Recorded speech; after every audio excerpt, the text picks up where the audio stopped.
What's going on, guys? Z-Rex over here. We're gonna get started here in just a few moments. I'll be right back.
What's up, y'all? How y'all doing? This is No Noise Research with your host, Z-Rex, coming at you on August 16th in this beautiful 2018 year thus far, I would say. Been lots of trading opportunities in all kinds of markets. Volatility has come back a little bit. It's been pretty awesome. So let's go ahead and jump right into it. Bitcoin hash rate increase shows investors are happy in the long term. I'm just going to go down to this graph here. You know what? Actually, let's just pull it up on where you can see it a little bit better. Oh, where is it? Oh, no, that's not on there. That's blockchain. Durr. Haven't been to that website in a hot minute. Alright, data. If y'all don't know about this, is a really useful tool to see nice charts of all kinds of different metrics. and we are going to the hash rate graph to make it a little bigger. It's kind of small in that article. Here you go. So, as y'all can see, this is all the way back to September 2017. It's just kind of steadily increasing. Let's go out to 2 years. Look at that, guys. It's just going up and up and up. How about all time? I bet you it just... Oh, Jesus. All right, let's take that out. That's not really that helpful. All right, here you go. So steady increasing. It's not slowing down. There's more and more people jumping on the mining train and supporting the network. That's a good thing. We've got players like Samsung in now with miners. Oh, guys, I swear I'm going to stop doing that. That's the last time today. It's only 6 minutes in. There you go. So here's what I was talking about, the hash rate. Here's the all-time. You can see it's just parabolic. Doesn't really look that sustainable, but hey, when everyone starts actually adopting new technologies, that's kind of what happens. Let's look at it before that. Here's prior to that super run up. It still looks like no one was really playing back here. See that, guys? Look at this. Little baby hash rates. Look at that. If y'all can see here, I'm just going to zoom in on all of this. Oh, Jesus. It's just exponential no matter when you look at it. It's always going exponential. Yeah, look at this down here when it was 9 terahash. And now is it's 43 million terahash. So in a bear market too, it just keeps going up. More and more people are jumping in. That's a good sign. We've talked about that a little bit. Just there's been a lot more institutional, I don't want to say involvement, that's not the right word, because they've been involved for a while, but now they're actually coming out and admitting it and saying they have blockchain projects, etc., etc. And if you are listening live right now, please, I do have my chat box up. Alternative Thinking yesterday asked me a question and I missed it. It was behind another box I couldn't see, but I can see it. So if you do want to ask any questions or anything, please feel free and I will address them. So yeah, hash rate. People are still getting in. It's awesome. Bam. South Korea budgets nearly $4.5 billion for blockchain emerging technologies. Wow, it's a lot. They want to accelerate the development of blockchain, AI, and other emerging technologies. Yes, AI and blockchain are going to help each other very well in the future, if they aren't already. So, August 14th, they came out and said that they want to build digital platforms for big data and AI, along with promoting blockchain tech to secure data transactions and the sharing economy. I believe I did see an article about Airbnb was talking about something blockchain related. I don't remember exactly what it was, but so they're mentioning it. Yeah, just, you know, sharing economies or some Ubers, maybe Lyft, setting up hydrogen fuel cell supply chain, developing an education program to meet the demand for a qualified workforce for these industries in the future. Yep. It's just growing and growing, more and more, guys. Yeah, we're down. All coins are down, you know, 70 to 100% pretty much. Bitcoin's down around 70%. It's going to happen. It just got ahead of itself a little bit. But that doesn't mean it's over. It's far from that. We are still in the early stages. I like that they want to build education programs for this space. That's really smart. I know Bitmain wants to do that here in Texas. In their Rockdale facility, they've already been working with local educators to facilitate that. So again, just the underlying, if you want to call it the fundamentals maybe of the space, they're just getting larger. This is interesting. You don't hear this often, I don't think. The strong US dollar, not ICOs, drove recent crypto market decline, says an analyst. So, in traditional markets, there's lots of correlations. Like, so let's say dollar goes up a lot really fast, then generally commodities are going to take it on the chin a little bit, especially gold, silver, especially gold and silver and those types of commodities. But so they have like an inverse correlation. I don't think crypto's like building those correlations right now. It's, you know, it's very new still, so there's not that much history to look on it. Like Bitcoin a little bit, but so the dollar has been getting really strong, and there's been a lot of currency headwinds recently in different countries. I don't know if y'all saw the lira tanking a bunch. Like, this is going to keep happening, and especially as crypto becomes more mainstream, it's almost going to accelerate the downfall of traditional fiat currencies, in my opinion. Not that they're all going to die and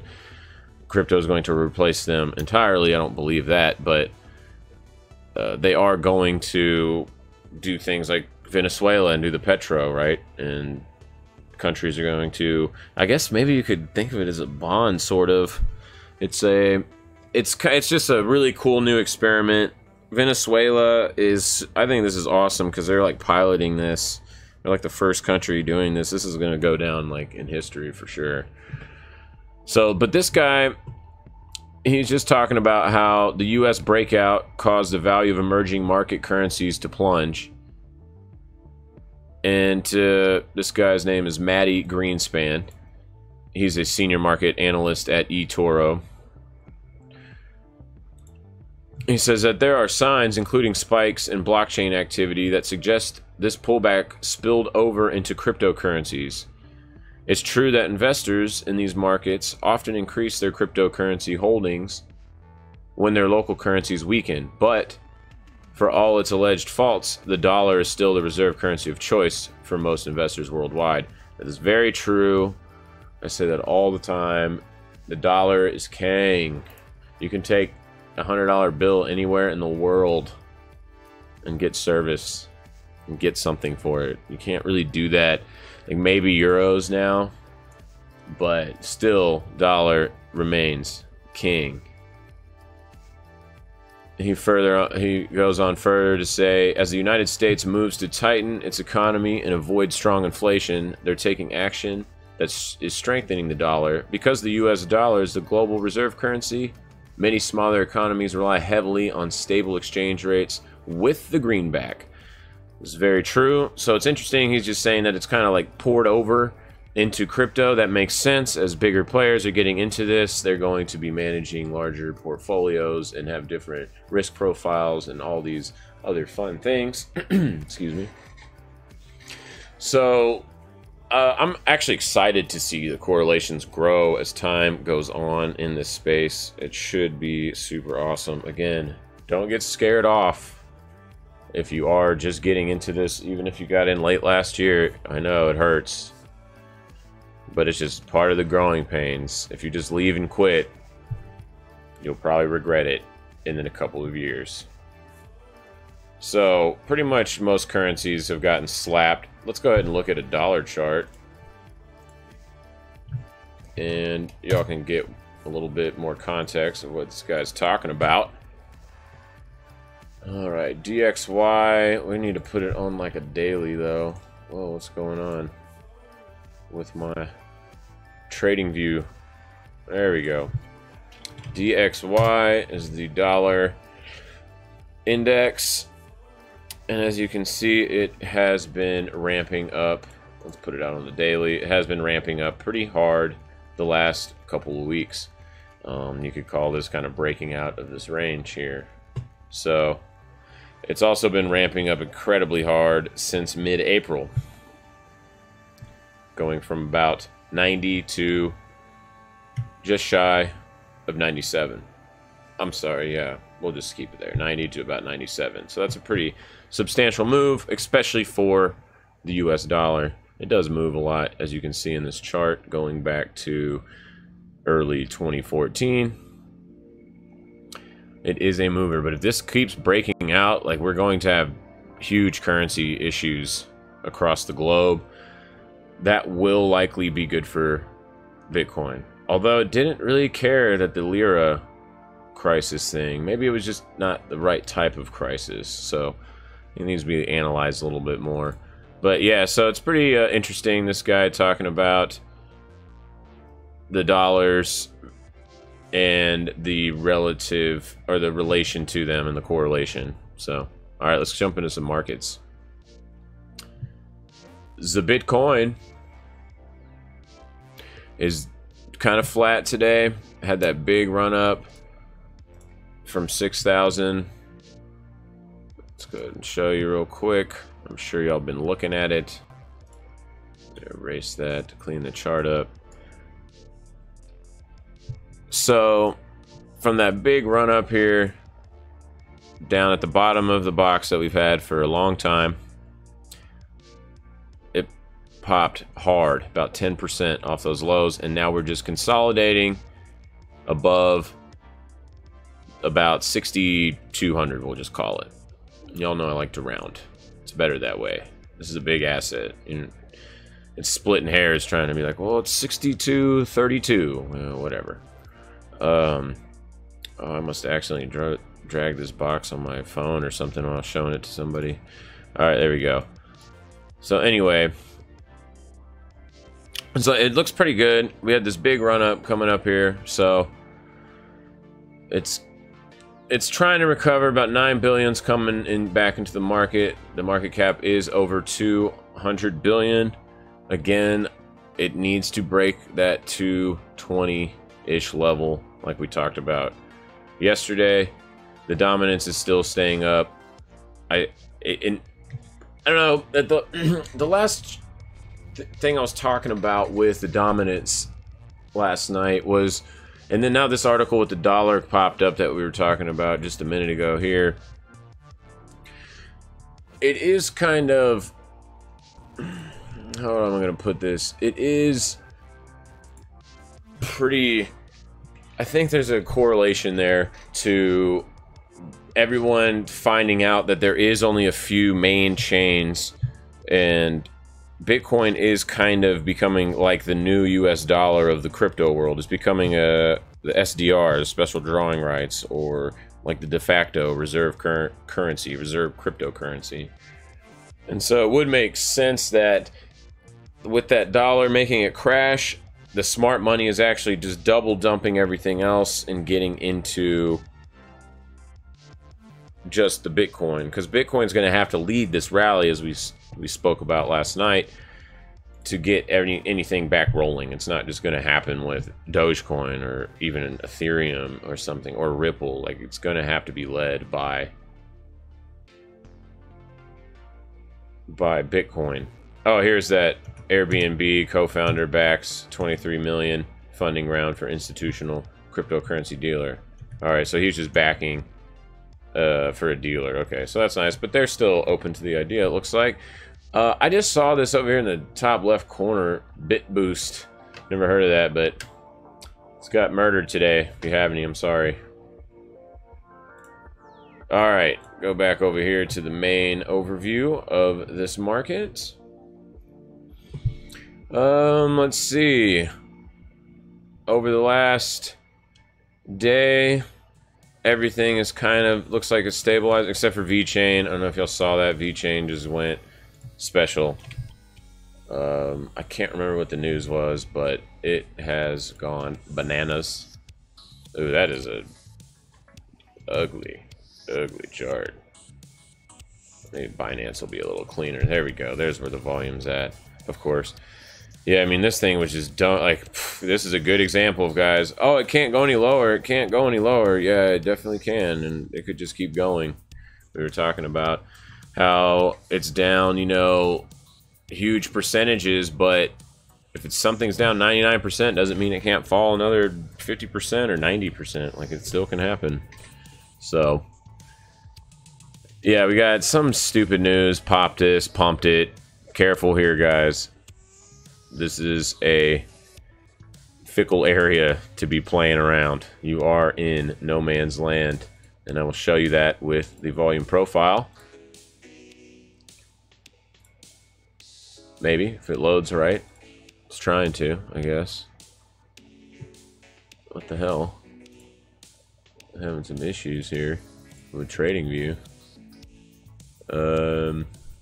Yeah, doesn't want to load, I guess. Well, sorry about that. I don't know what's going on with TradingView, but Lisk up a lot today. 20, Ontology 30 plus, Nano up over 20, Populous, don't really know anything about that one. Let's go check it out. Purpose, I bet it's revolutionary. Sell your invoices online and take control of your cash flow. Upload your invoices. Have your outstanding invoices paid within 24 hours. Okay, that might be kind of cool. Selling some invoices. Alright. We'll see. I don't know. Doesn't really tickle my pickle or anything like that. Let's go back over here to this list. ETC did pretty good today. Doge is the bomb. Oh, look at Doge just hanging out right here. Around. Oh, there's volume profile now. What the hell? All right, let's go back to that VeChain then, just so we can finish that off. There you go. Yeah, see, no man's land. All of this is no man's land, guys. This whole region is no man's land. That green box right there. You really don't have much support. I mean, one could argue here at about 20,000 Satoshis, but then after that, it's like all the way down to like 10,000-ish. Yeah, VeChain is not the next Bitcoin, guys. Sorry.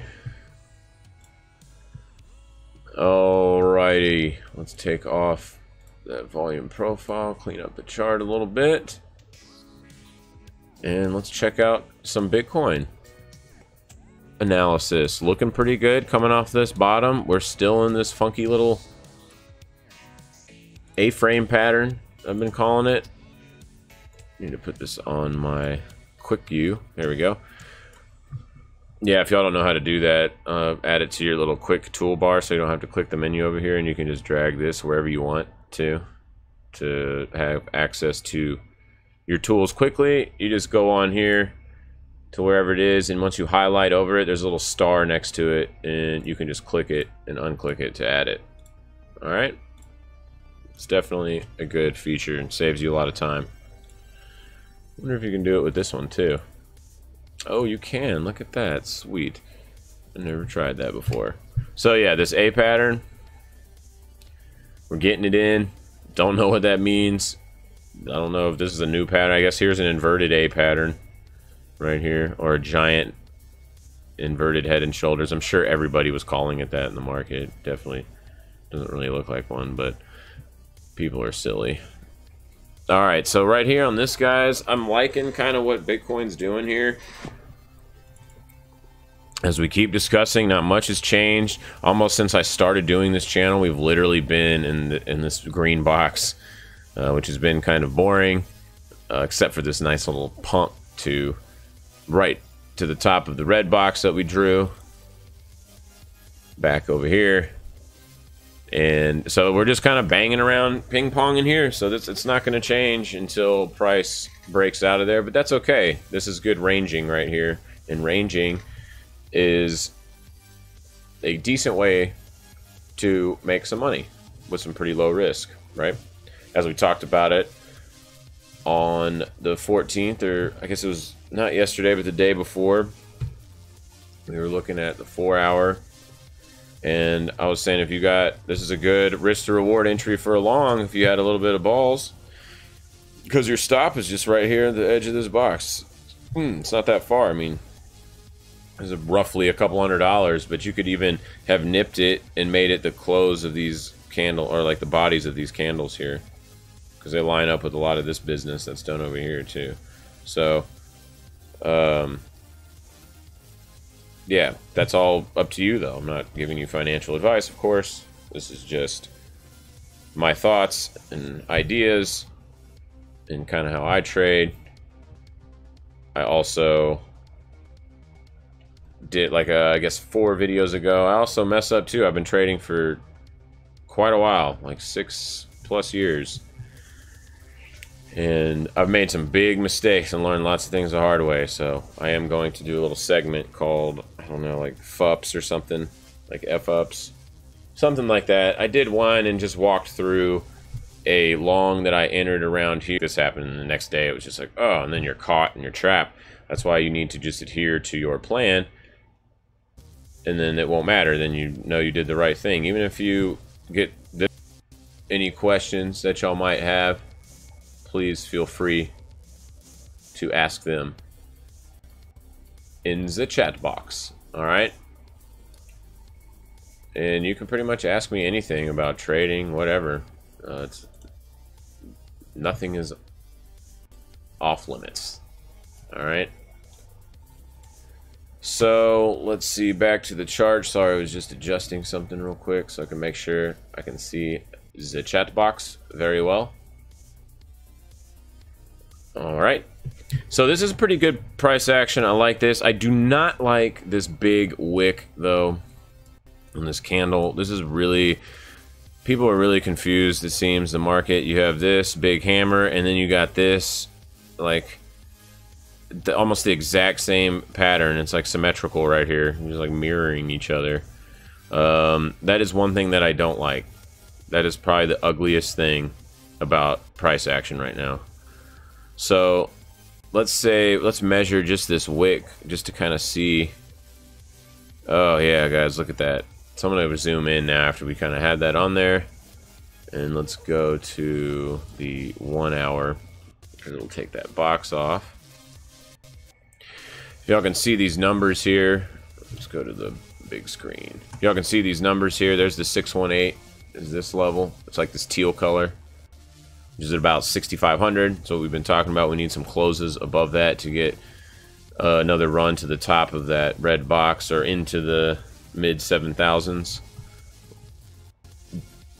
I just don't like, we're already getting rejected here 1, 2, 3 times at the 618, and now we even started getting rejected recently at the 50 at the halfback. And as you can see, it didn't like that at all. Bears were like, well, I guess bears liked it. They were all happy about that. But most people are not bearish in this space. There seems to be a perma-bull mentality that is baked in to crypto. It's really wild because it's not like that in traditional markets, but yeah, it's just kind of wild. All right, let's take this off and go to some internals, see if we see anything that's interesting. Oh, look at this. All right, so finally we're getting, the bears are consistently getting under that mid 20s area that we like to see on the DMI. This is ADX in DMI, this indicator, by the way, if you don't know. I just take off the ADX line. I don't find any use for it. Maybe somebody does out there. If you do, let me know. I do not. I'm just curious. I like to learn. But we aren't over this 15, so bulls aren't very strong yet either. So this is like, to me, this is kind of showing that a very, very large move is inbound here. And it's really tough to even give a good estimate on the direction. I'd like to think that we would just pop a little bit to get into the middle of even these two boxes in range just for a second to get more fuel, but you know, if bears wanted to slap it right now, it would be very easy to do so. Let's see on the 4 hour, see if we see anything. Yeah, see, you guys, see the bears are starting to, the bulls already came back. They kind of faked it out on the 4 hour. Now they're back into this neutral-ish zone.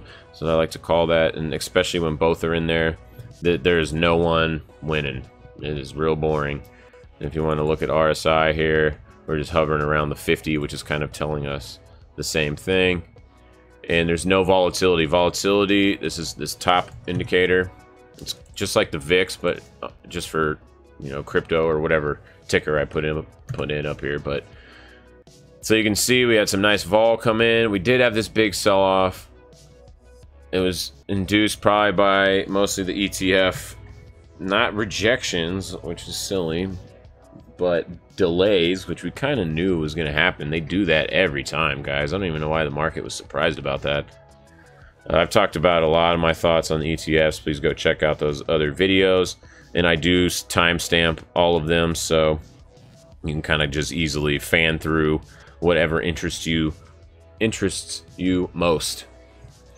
All right, so the only thing on the 4 hour that we can see that there's no vol, so it's really quiet out there.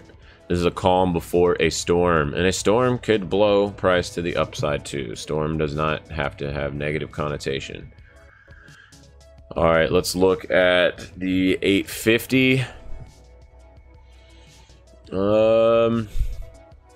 Yeah, not real pretty. All the move, we tried to get above it over here, totally got faked out, was over. Now all the moving averages are all below each other in order, so it's not the best look. The 850 is also showing they're battling here in the middle in the neutral zone. Yeah, I mean, it's so damn neutral. It's like, that's all I can really say. I mean, there's nothing exciting about this at the moment at all.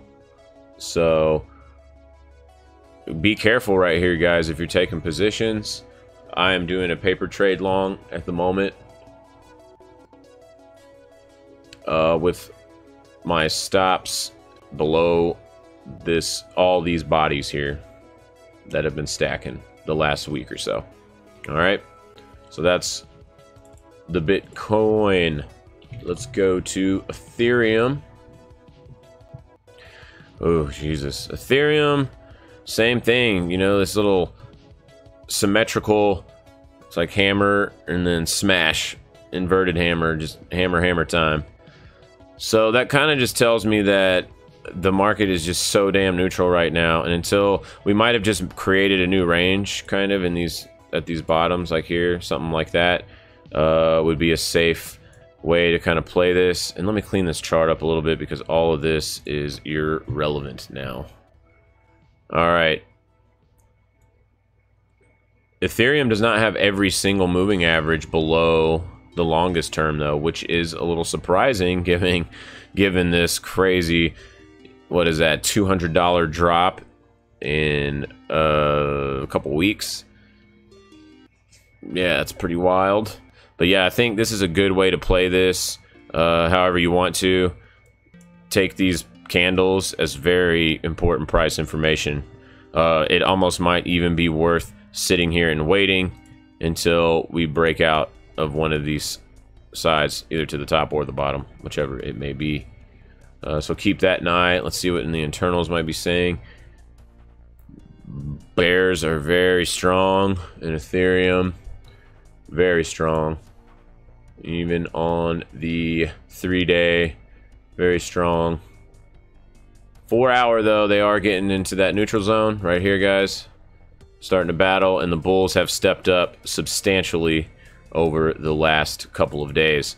So this easily could, if you wanted to be a little bit, maybe you want to put on something here closer, you can make your range this here.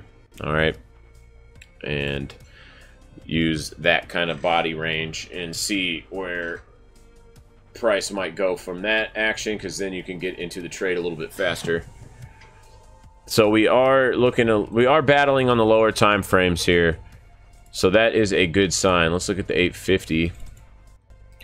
The 850, the bears are weakening slightly, but nothing to get excited about on that. So we only have lower time frame confusion kind of on Ethereum. On the higher time frames, it's still pretty damn bearish. Oh, sorry about that. I accidentally hit my mic. Let's go to Litecoin. The Litecoin. All right. Right at the bottom of this channel, since the top, you know, channel, it's a little bit loose, right? You could probably open this up a little and do it something like that. Nope, don't like it. Like how I had it. It's better. So you got here and here, and then this touch, wick touches, or tail touches, I'm sorry, body touch, body touches, and now we're here. Same with Ethereum, though. The bulls are pretty weak at the moment. They are hiding. RSI is way low at this point in time, which it doesn't usually like to stay down that low for long. If we zoom out on, let's just say back to 2016, check this out. It's only been down there 1, 2, 3, 4, 5 times. So let's zoom out a little bit more. Since 2015, y'all can see it. 1, 2, 3, 4, 5, 6, 7, 8, 9 times just since 2015, beginning of 2015. And that was a big ass sell-off. That was like the final dump, if y'all don't know, here after the giant run up, and then that was like the final capitulation.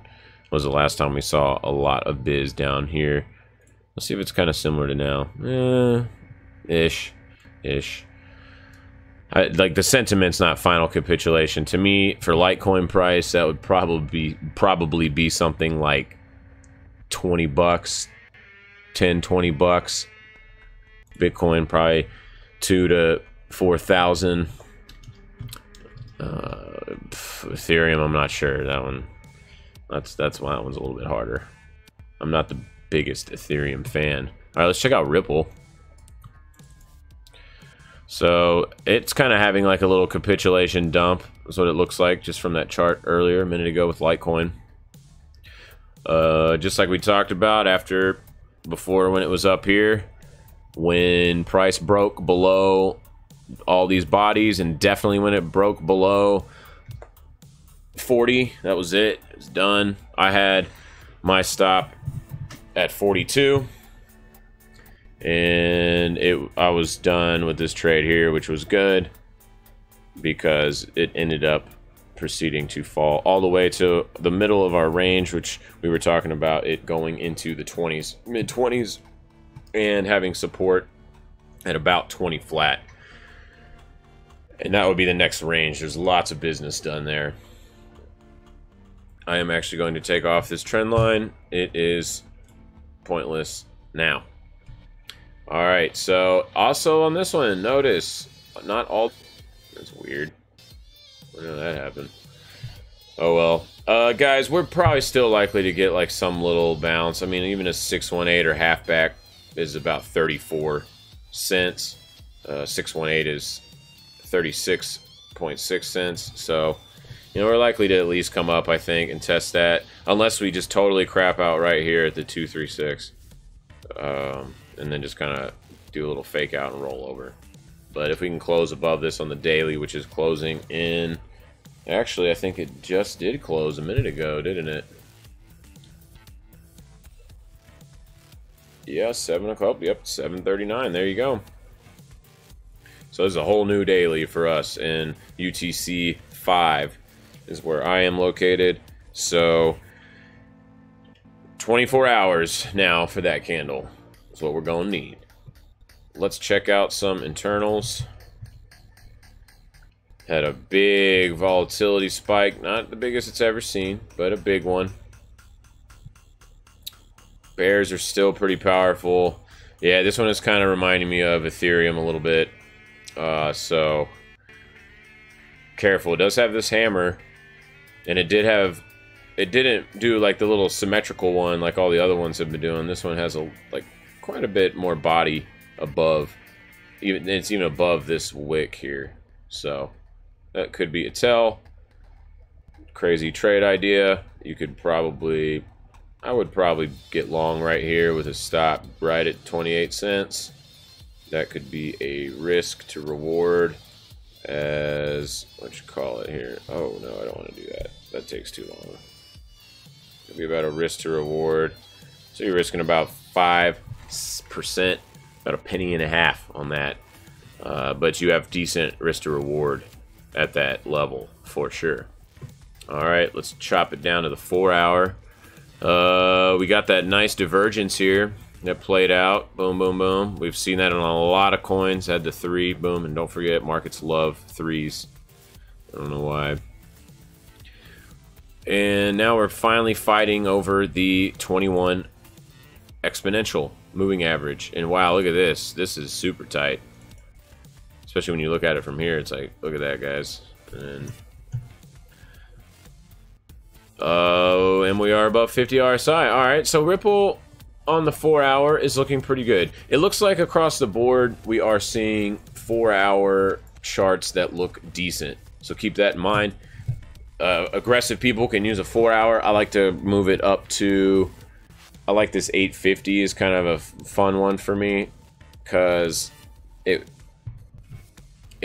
waits a little bit. It's not antsy. It makes you wait longer too. Like, so if you want to get into trades, then yeah, maybe you should use a shorter time frame. But also just make sure that you adhere to stops, like for real, because you guys, you don't want to do this. Like we talked about it for forever. The risk reward was really good, but too much time went by, and the bears took advantage of that, and then it broke, and then you're wrong. Close it. Be done. Right? You can always buy back in, y'all. And even when something goes up, don't forget that too. Like, let's say you're back over... Whoop. You're back over here, right? In April, in this big run-up, it goes from 48 to 88, right? Close to doubles, all right? So, when it does this big run-up, and you get this big, huge pump from like 50 to 70, and let's say that was your target, it was coming up against this moving average. I'm just making an example here.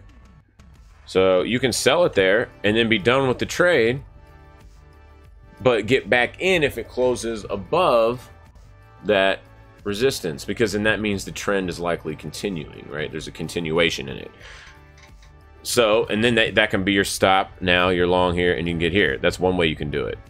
Another way to do it is trailing stops. So let's say you buy here and your initial stop is right here below these bodies just a little bit. So you're taking a couple pennies of risk. Not too bad.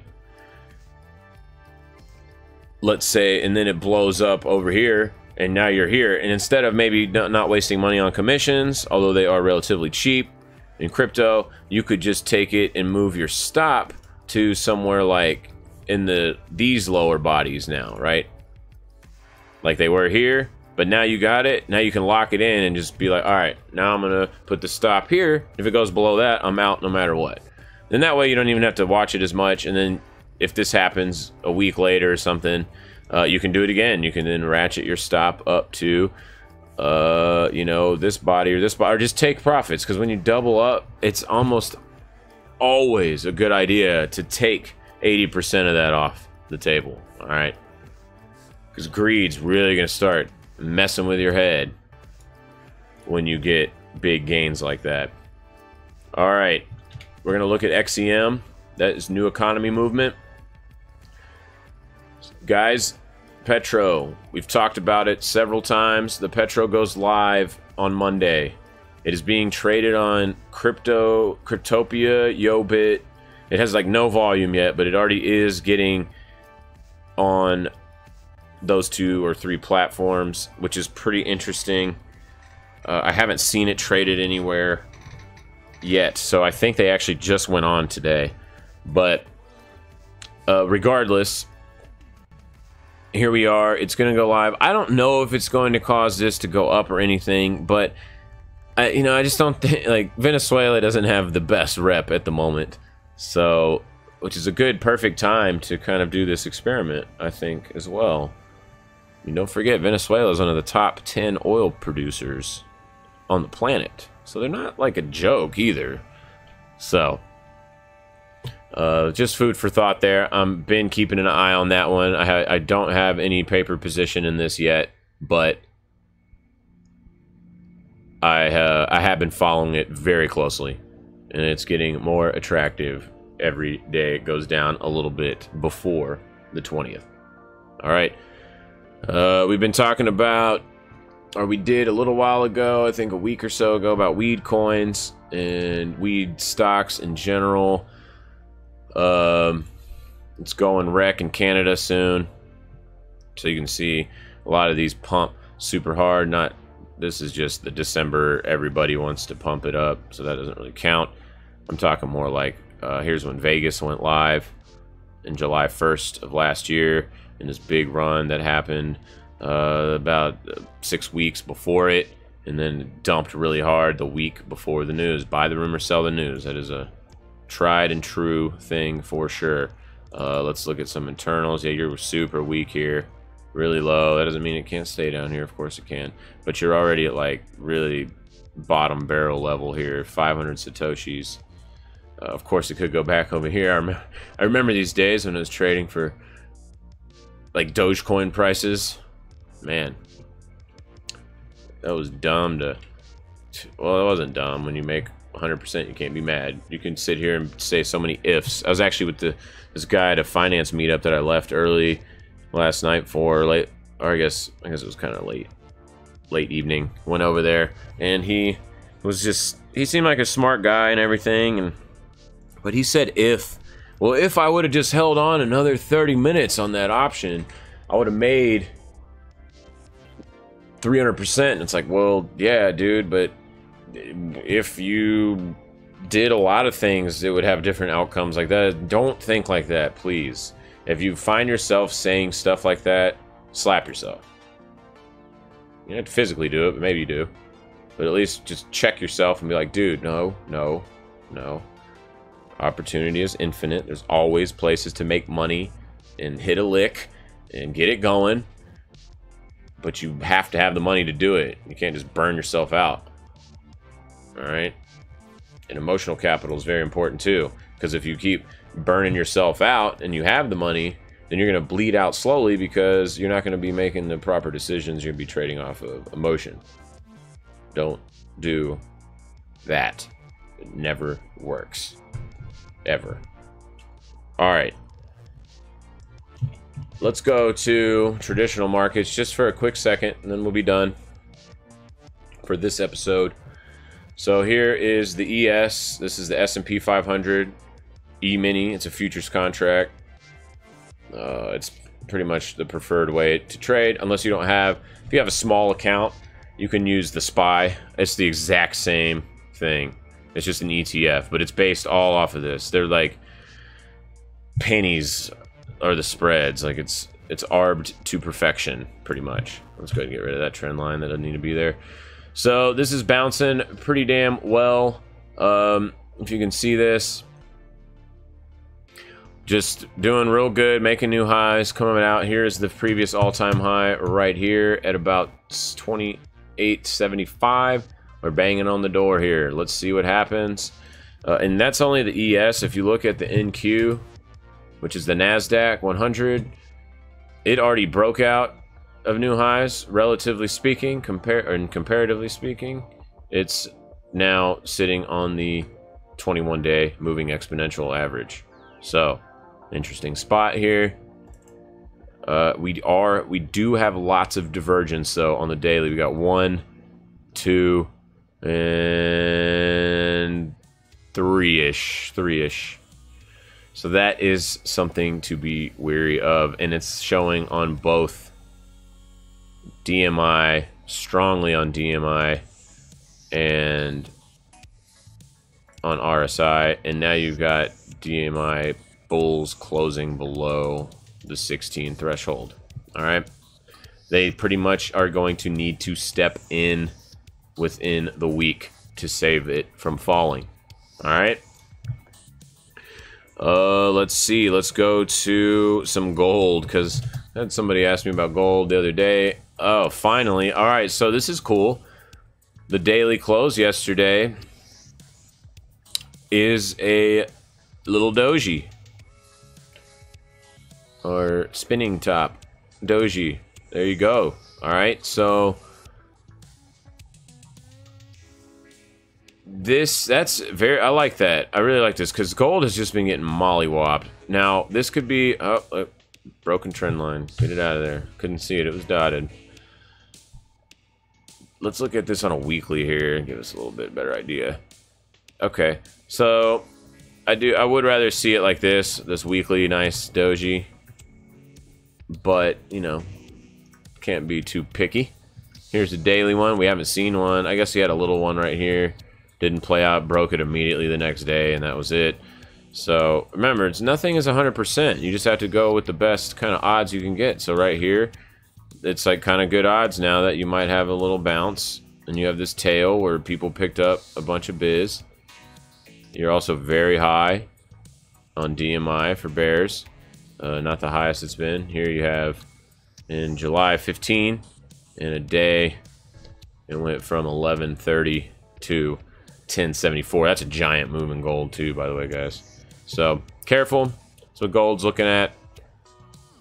Let's go back to the BTC with final thoughts.